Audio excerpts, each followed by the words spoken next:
Совершенно очевидно, что последние 2-3 дня жители Крыма, русские, крымские татары, украинцы, люди разных национальностей,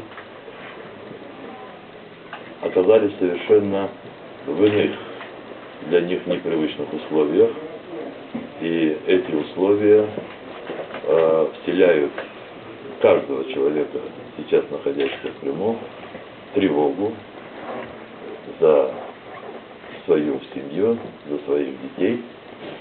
И в этой ситуации я счел необходимым еще раз с вашей помощью сказать о том, что меджлис крымско-татарского народа, региональные местные меджлисы, активисты гражданского общества, имамы на местах предпринимали, будут предпринимать все усилия для того, чтобы исключить любые попытки провокации в крымском обществе, которые бы допустили возможность эскалации напряжения в Крыму. Я хочу еще раз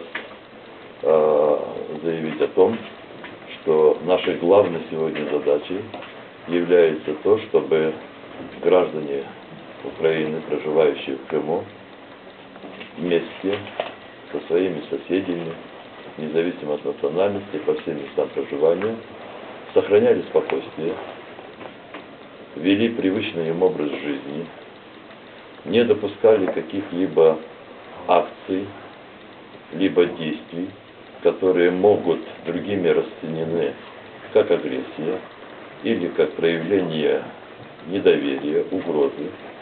И таким образом всем нам сохранить мир и спокойствие в Крыму. Все эти наши призывы находят поддержку и понимание. Мы действительно, и это настолько, я вам сейчас говорю искренне, последние дни получаем много обращений не только от крымских татар. Нас одни благодарят за то, что мы заняли такую позицию.